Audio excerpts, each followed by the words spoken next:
Good morning दोस्तों। चलिए आज जानेंगे कि रिप्रोडक्टिव हेल्थ क्या है, रिप्रोडक्टिव हेल्थ जनन स्वास्थ्य क्या है, उसके बारे में जानेंगे। ये टॉपिक बहुत ही इंपॉर्टेंट है। ये टॉपिक सिर्फ ना ही स्टूडेंट के लिए बल्कि हर इंसान के लिए उतना ही जरूरी है जितना स्टूडेंट के लिए जरूरी है। तो ये टॉपिक को ध्यान से पढ़ेंगे और ध्यान से समझेंगे कि इस टॉपिक में क्या बोलना चाह रहा है और क्या इंपॉर्टेंट चीज़ है जिसे हमको ध्यान में रखना है ताकि हमारी लाइफ अच्छे से बीत सके। ये लाइफ लेसन वाला ही चैप्टर है जिसको पढ़कर आप जिसको समझकर आप अपने लाइफ में बहुत सारे चेंजेस ला सकते हैं। तो देखते हैं क्या क्या है। सबसे पहले male and female reproductive system को जानेंगे ताकि हमें रिप्रोडक्टिव हेल्थ चैप्टर पढ़ने में आसानी हो। Male and female reproductive system में सबसे पहला मैंने मेल रिप्रोडक्टिव सिस्टम का एक स्ट्रक्चर बना के रखा है, डायग्राम बना के रखा है। इन्हें समझते हैं इसमें क्या करा है। इसमें पहला जो तो मेल रिप्रोडक्टिव सिस्टम का जो मेन पार्ट होता है, मेन ऑर्गन होता है, वो होता है टेस्टिस। यहाँ पे जो दो टेस्टिस दिखाई दे रहे हैं ये होता है। ये कहाँ पे पाया जाता है? एक bag like structure external genitalia जो शरीर के बाहर लटकता हुआ एक बैग लाइक स्ट्रक्चर में पाया जाता है जिसे स्क्रोटम कहा जाता है। स्क्रोटम में जो होता है टेस्टिस, दो टेस्टिस, एक वन पेयर में दो टेस्टिस पाए जाते हैं। ए टेस्टिस क्या करते हैं? ए टेस्टिस जो होते हैं स्पर्म फॉर्मेशन करते हैं। ए टेस्टिस में जो होते हैं, एक इसका आकार, एक डायग्राम मैंने यहाँ पे बड़ा सा बना के रखा है। इसमें क्या है, इसमें बहुत सारे कंपार्टमेंट पाए जाते हैं, लगभग 250 मतलब 250 कंपार्टमेंट, जिसे टेस्टिकुलर लोब्यूल कहा जाता है। इस प्रकार से 250 कंपार्टमेंट पाए जाते हैं और ईच कंपार्टमेंट पे लगभग 2 से 3 सेमिनिफरस ट्यूब्यूल्स पाए जाते हैं। हर एक कंपार्टमेंट में सेमिनिफरस ट्यूब्यूल जो तो हाईली कॉइल्ड होता है, जिसके अंदर ही स्पर्म फॉर्मेशन होता है। इस तरीके से हाईली कॉइल्ड 1 से 2, एक कंपार्टमेंट करके अलग अलग 3 अलग अलग कंपार्टमेंट होते हैं जो 250 कंपार्टमेंट पाए जाते हैं। इस कंपार्टमेंट में जो होते हैं 2 से 3 सेमिनिफरस ट्यूब्यूल्स पाए जाते हैं और हर सेमिनिफरस ट्यूब्यूल्स में 2 सेल्स पाए जाते हैं। एक जर्म सेल पाया जाता है जो स्पर्म फॉर्मेशन करता है, जिसे स्पर्मेटोगोनिया कहते हैं, और एक सेल्स होता है जिसे सर्टोली सेल्स कहते हैं। सर्टोली सेल्स क्या करते हैं? वो जो स्पर्म जो फॉर्मेशन करता है जर्म सेल, उसको जो होता है न्यूट्रिशन प्रोवाइड करते हैं। न्यूट्रिशन मीन्स जिसे खाना देते हैं। सर्टोली सेल्स क्या करते हैं? खाना देते हैं। और सेमिनिफरस ट्यूब्यूल्स में जो जर्म सेल पाए जाते हैं वो क्या करते हैं? स्पर्म फॉर्मेशन करते हैं, जिसे स्पर्मेटोगोनिया सेल्स कहते हैं। समझ गए? तो इसमें स्पर्म फॉर्मेशन हुआ टेस्टिस में स्पर्म फॉर्मेशन होने के बाद उसमें 2-3 नली पाया जाता है, जिसके थ्रू जो होता है स्पर्म जो होता है सेमिनल वेसिकल में पहुंचता है। उसके बाद में जो होता है सेक्सुअल इंटरकोर के दौरान जो होता है स्पर्म बाहर निकलते हैं। तो इसमें जो होता है सेमिनिफरस ट्यूब्यूल्स में जाने के लिए एक नली होता है जिसे वाज डिफरेंस कहते हैं। वाज डिफरेंस से पहले ही 2 छोटे स्पर्म जो फॉर्मेशन होते हैं उससे 2-3 छोटे नली पाए जाते हैं, जिसे रेटी टेस्टिस, वास डिफरेंसिया, उसके बाद होता है इपिडिडाइमिस, उसके बाद होता है वाज डिफरेंस, लंबा एक नली आकार होता है जिसे वाज डिफरेंस कहते हैं। वाज डिफरेंस के द्वारा होता है मेनली जो होता है वाज डिफरेंस के द्वारा सेमिनल वेसिकल तक पहुंचता है। मेनली आपको जो होता है मेल रिप्रोडक्टिव सिस्टम में 4-5 चीज़ें आपको याद रखना है। पहला जो होता है टेस्टिस, 1 नंबर में टेस्टिस आपको याद रखना है। दूसरा, टेस्टिस के बाद एक वाज डिफरेंस होता है जो स्पर्म को लेके जाता है। ये नली हो गया, दो हो गया। उसके बाद जो होता है तीसरा चीज़ आपको याद रखना है कि सेमिनल वेसिकल, एक ग्लैंड होता है, 3 ग्लैंड पाया जाता है, seminal vesicle, prostate gland and bulbourethral gland. ये 3 ग्लैंड को आपको याद रखना है, seminal vesicle, prostate gland and bulbourethral gland. Seminal vesicle क्या करता है? सेमिनल फ्लूइड बनाता है। सेमिनल फ्लूइड में जो होता है न्यूट्रिशन पाया जाता है। वो भी न्यूट्रिशन यहाँ से जो स्पर्म आएंगे, स्पर्म आके यहाँ पे स्टोर होंगे। यहाँ पे स्पर्म स्टोर होने के बाद उसको जो होता है फ्लूइड रिलीज करेंगे जो कि न्यूट्रिशन प्रोवाइड करेगा। न्यूट्रिशन देने के बाद सेमिनल वेसिकल फ्लूइड और स्पर्म जो यहाँ से गए, ये दोनों मिलाकर के सीमेन बनाता है। जो सीमेन जो होते हैं सेक्सुअल इंटरकोर के दौरान इजैकुलेट होते हैं, वो सीमेन होते हैं जिसमें स्पर्म और सेमिनल फ्लूइड पाए जाते हैं। उसके बाद आते हैं आगे प्रोस्टेट ग्लैंड। प्रोस्टेट ग्लैंड क्या करते हैं?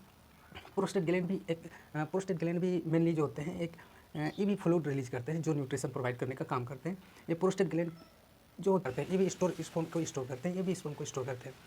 तो मेनली जो होता है प्रोस्टेट ग्लैंड क्या करते हैं कि किसी में नाइट फॉल की समस्या ज़्यादा होती है। नाइट फॉल में प्रोस्टेट ग्लैंड किसी में थोड़ा सा कमज़ोर हो जाते हैं, जिस कारण से नाइट फॉल या फिर यूरिन के थ्रू सीमेन बाहर निकल आते हैं। तो इसका एक मेन रीज़न होता है प्रोस्टेट ग्लैंड की थोड़ी कमज़ोर हो जाना। उसके बाद आते हैं बल्बोयूरेथ्रल ग्लैंड। बल्बोयूरेथ्रल ग्लैंड क्या करते हैं? ये भी फ्लूइड रिलीज करते हैं। ये क्या करते हैं? इसका मेन होता है बल्बोयूरेथ्रल ग्लैंड का कि ये जो होते हैं अल्काली फ्लूइड रिलीज करते हैं। अल्काली फ्लूइड क्या करते हैं कि क्षार द्रव रिलीज करते हैं जो ये यूरेटर होते हैं, जिसके थ्रू स्पर्म जो होते हैं बाहर आएंगे पेनिस में।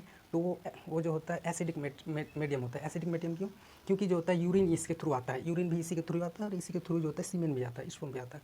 क्योंकि एसिडिक जो होता है यूरिन का पीएच होता है एसिडिक होता है, जिस कारण से ये नली एसिडिक हो जाते हैं उससे।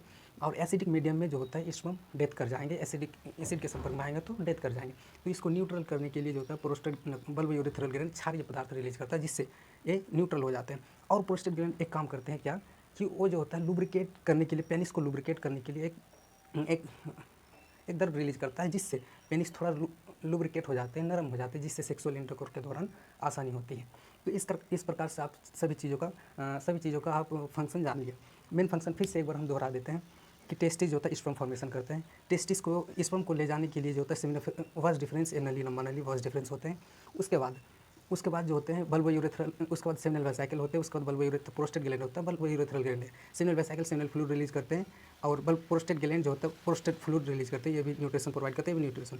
बल्बो यूरेथ्रल ग्लैंड पेनिस को लुब्रिकेट करने के लिए द्रव रिलीज करते हैं और ये एसिडिक मीडियम को क्षारीय बनाते हैं, क्षारीय फ्लूइड रिलीज करते हैं। इस प्रकार से फंक्शन इसको जान लिए। उसके बाद ये जो होता है फोर स्किन होता है, फोर स्किन जो होता है पेनिस के ऊपर एक, पेनिस को जो कवर करने के लिए स्किन होता है उसे फोर स्किन कहते हैं। ये मुसलमानों में ये इसे खात्मा करके इसे हटा दिए जाते हैं। इसका हटाने का वेस्टर्न कल्चर में जैसे जितने भी वेस्टर्न कंट्रीज़ है उसमें जन्म के दौरान ही इसको काट कर हटा दिया जाता है, क्योंकि इससे बहुत सारी बीमारी होने की संभावना होती है, क्योंकि इसमें जो होते हैं थोड़ी बहुत यूरिन फंसे होते हैं जो एसिडिक मीडियम के होते हैं, बहुत सारे गंदगी फंसने का चांस रहता है, जिस कारण से वेस्टर्न कंट्री में इसको हटा देने का काम करते हैं। इस प्रकार से समझिए, इस प्रकार से मेल रिप्रोडक्टिव सिस्टम को समझ गए। चलिए 1 मिनट के लिए हम इसमें से हटेंगे, इसको आप स्क्रीनशॉट ले सकते हैं, उसके बाद फीमेल रिप्रोडक्टिव सिस्टम को समझेंगे। चलिए दोस्तों, फीमेल रिप्रोडक्टिव सिस्टम को समझते हैं। आई होप आपने पीछे मेल रिप्रोडक्टिव सिस्टम को थोड़ा समझ गए होंगे। फीमेल रिप्रोडक्टिव सिस्टम को आप समझेंगे, इसमें थोड़ा ही इसके ओवरव्यू की तरह ही समझेंगे, क्योंकि ये मेनली रिप्रोडक्टिव सिस्टम का पार्ट होता है। तो इसमें थोड़ा समझने के लिए इसमें 3-4 चीज़ें मेनली याद रखेंगे। इसमें जो होता है पहला मेन अंग होता है फीमेल रिप्रोडक्टिव सिस्टम का, होता है ओवरी। ओवरी जो होता है ओवम बनाता है। ओवम कब बनाता है? मेंस्ट्रुअल साइकिल स्टार्ट होने के बाद 14वें दिन। फीमेल में मेंस्ट्रुअल साइकिल 14 स्टार्ट होने के 14वें दिन जो होता है ओवुलेशन होता है। ओवुलेशन फैलोपियन ट्यूब में जाके खड़े होते हैं। फैलोपियन ट्यूब में एक जगह होता है एम्पुला, एम्पुला में जाके वहाँ पे खड़े होते हैं, जो कि स्पर्म का इंतजार करते हैं। स्पर्म अगर पहुँच जाते हैं तो वो फर्टिलाइज होकर जाइगोट बना लेते हैं। उसके बाद जो होते हैं यूट्रस। यूट्रस में तीन परत पाए जाते हैं मेनली। 3 परत में जो होता है सबसे बाहर परत जो होता है उसे पेरीमेट्रियम कहते हैं, जो बाहर होता है पेरीमेट्रियम, और जो होता है थोड़ा बीच में होता है उसे मायोमेट्रियम कहते हैं। उससे जो अंदर वाला होता है एंडोमेट्रियम होता है। एंडोमेट्रियम का फंक्शन को जानते हैं। एंडोमेट्रियम का फंक्शन ये है कि ये हर महीना बनता है, हर महीना एक ब्लड से बनता है और हर महीना ये टूटकर बाहर निकल जाता है मेंस्ट्रुअल साइकिल के दौरान, जिससे बाहर निकल जाता है। और ये एंडोमेट्रियम दीवार ही बनना इसलिए बनता है ताकि इसमें आकर जाइगोट जो फर्टिलाइज होकर बनेंगे वो आके यहाँ पे मोरोला ब्लास्टोटा एंड ब्लास्टोसिस्ट स्टेज में आके यहाँ पे धंस जाएंगे, इम्बेडेड हो जाएंगे, और फिर धीरे धीरे इम्ब्रायो बन के और गैस्टेशन पीरियड पूरा करेंगे और यहाँ पे इम्ब्रायो बनेंगे यूट्रस में। तो ये क्या करते हैं, एंडोमेट्रियम दीवार में जाइगोट आकर धंसेंगे, न्यूट्रिशन प्रोवाइड करेंगे एंडोमेट्रियम दीवार। और मायोमेट्रियम दीवार क्या करते हैं, बीच वाला मायोमेट्रियम दीवार जो होता है स्मूथ मसल्स का बना होता है। स्मूथ मसल्स क्या करते हैं कि जब चाइल्ड बर्थ होता है, चाइल्ड बर्थ के दौरान एक कॉन्ट्रैक्ट करता है, कॉन्ट्रैक्शन सिकुड़ता है, कॉन्ट्रैक्ट करता है, जिसके थ्रू चाइल्ड बर्थ होने में आसानी होती है।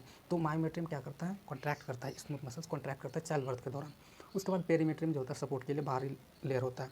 उसके बाद एक सर्विक्स होता है। सर्विक्स जो होता है जब कोई भी मदर प्रेग्नेंट होती है तो सर्विक्स जो होता है यहाँ पे ये बंद हो जाते हैं, ताकि इससे आवागमन बंद हो जाते हैं। उसके बाद ये तो भेजिना हो गया, समझ गए। उसके बाद ये ओवरी हो गया। इतना चीज़ें समझते हैं ओवरी में। अब आगे चलेंगे, आगे इसके बाद जो होता है टॉपिक देखेंगे रिप्रोडक्टिव हेल्थ का। पहला टॉपिक जो होता है फैमिली प्लानिंग हो गया, RCH हो गया, इस सबको देखेंगे। तो इससे पहले 1 मिनट के लिए हम हटेंगे, इसे स्क्रीनशॉट ले सकते हैं।